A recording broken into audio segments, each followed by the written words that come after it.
sholat, kita ajari sedikit demi diajak ke masjid, diajari bagaimana sholat yang benar, wudhu yang benar, menjaga najis dan sebagainya.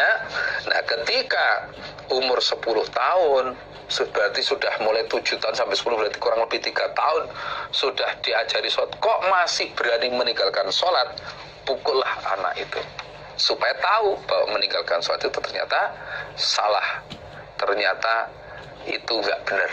Nah, ini Nabi memberi petunjuk kepada kita bahwa usia dini itu harus mulai diperkenalkan urusan ibadah, urusan kebenaran, urusan sholat dan sebagainya, harus kita tanamkan sejak kecil. Sehingga kalau sejak kecil itu sudah mulai ditanamkan, akhirnya nantinya setelah dewasa dia akan terus, karena pendidikan yang berkesan, yang nanti bisa dibawa seterusnya adalah sejak usia dini itu. Nah, untuk itu marilah kita semua bapak-bapak, ibu-ibu yang sudah punya anak, kita latih, kita didik anak kita. Urusan pendidikan dunia saja ada PAUD, ada TK dan sebagainya. Demikian juga urusan agama juga sama, sejak usia dini.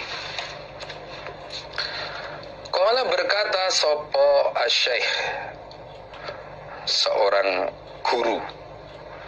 Syekh itu makna aslinya adalah orang yang tua, kebalikan dari asyab, pemuda. Nah, ini orang yang tua, tapi sebagai isim isti'arah, bisa bermakna guru atau kiai atau seorang mudaris. Nah, al-imamu yang jadi imam. Imam dalam arti diikuti. Nah, diikuti dalam urusan hadis, diikuti dalam urusan keilmuan. Gitu. Al-alimu yang alim, banyak ilmunya. Nah, banyak ilmunya dan meyakini ilmu itu dan diamalkan. Ar-Rabbani yang ahli mendidik. Ahli mendidik. Alladzi yurabbin nas bi sigharil ilmi qabla kibari. Yang bisa mendidik manusia mulai dari ilmu yang ringan, yang kecil sebelum yang besar, dari mulai ringan sampai yang besar. Itu Ar-Rabbani. Ngajari itu telaten gitu.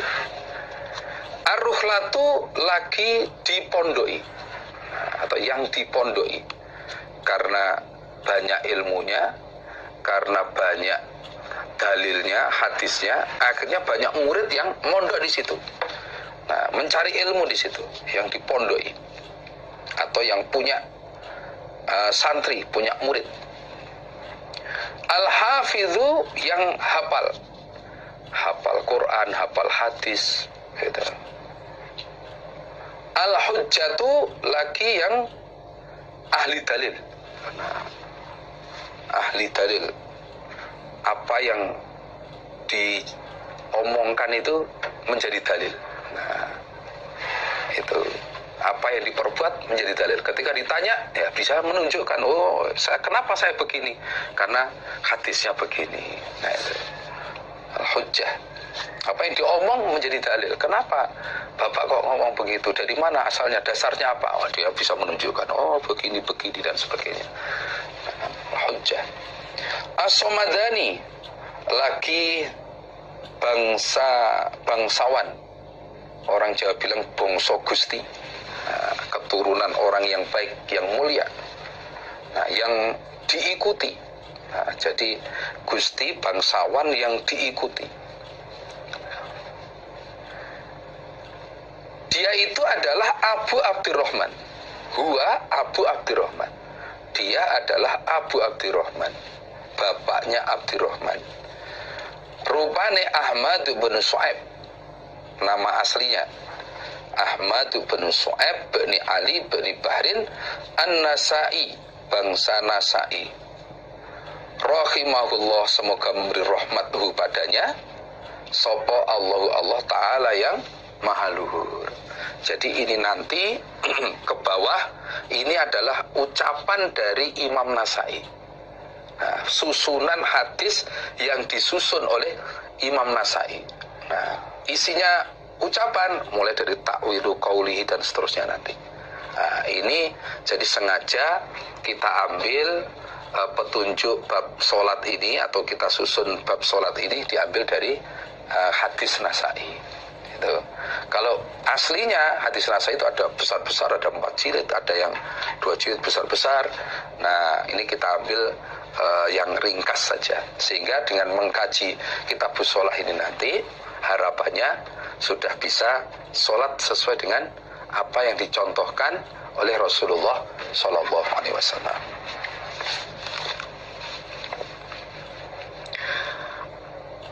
Ta'wilu qawlihi, pengertian firman Allah Azza yang maha perkasa, wa jalla laki ma'akum.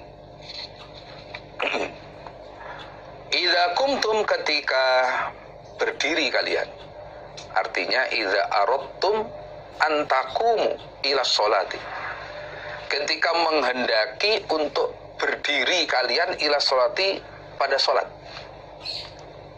Fausilu, maka membasuhlah kalian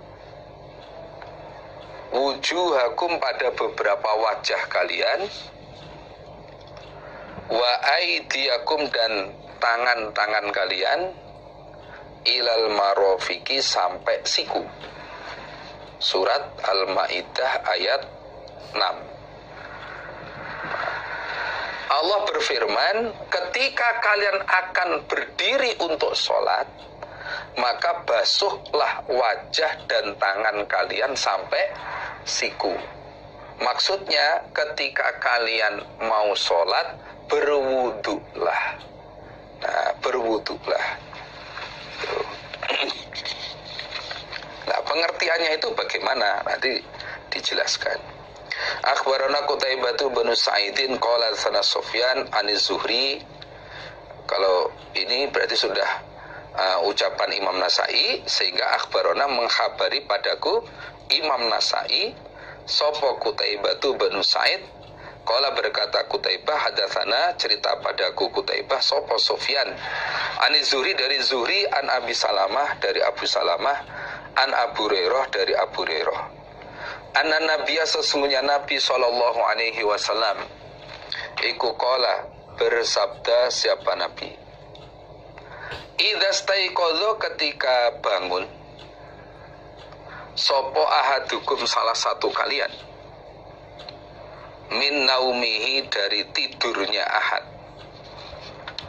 fala yaumis, maka jangan memasukkan dia, orang Jawa bilang ojo nyelupne, ya tahu, pada tangannya, fi waduhi, di dalam air wudhunya ahad, artinya di dalam wadah air wudhunya, dalam timbanya atau baskomnya, hatta yang silaha, sehingga membasuh dia, ha, pada tangan, salatan, 3 kali.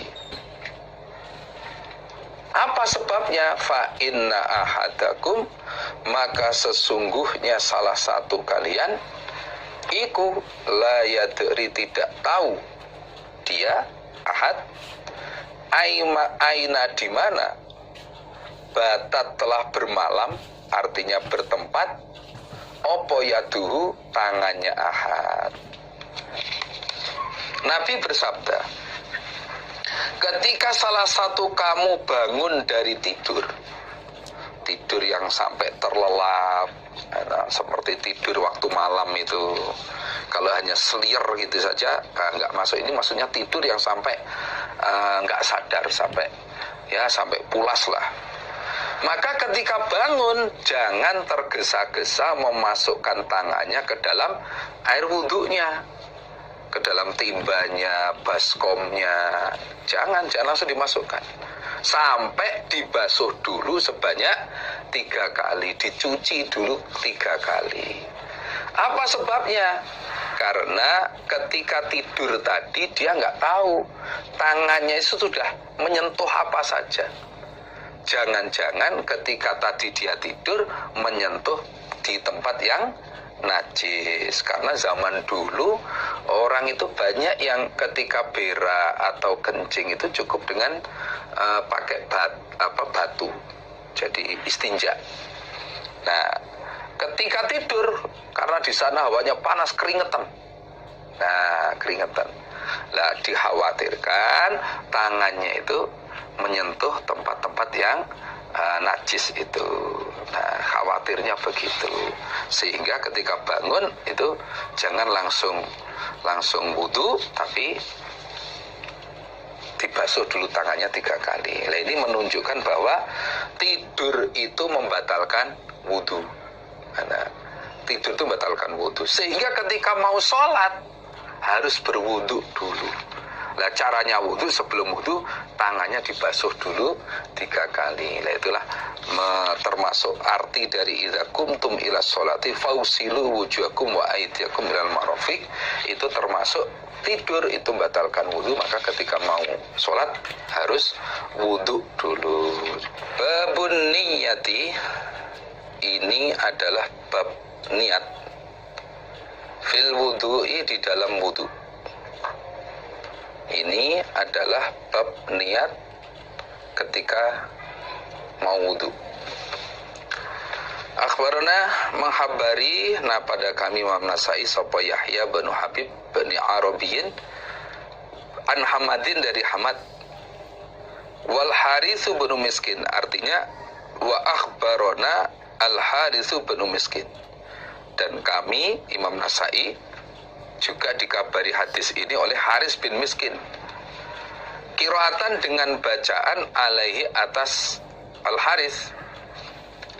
Wa ana, sedangkan aku Imam Nasai iku asma'u, mendengar aku. Nah, artinya Imam Nasai mendapat hadis ini dari Haris bin Miskin, cuma caranya, metodenya, yang membaca adalah murid yang lain, murid selain Imam Nasai. Sedangkan Imam Nasai ada di situ ikut mendengarkan.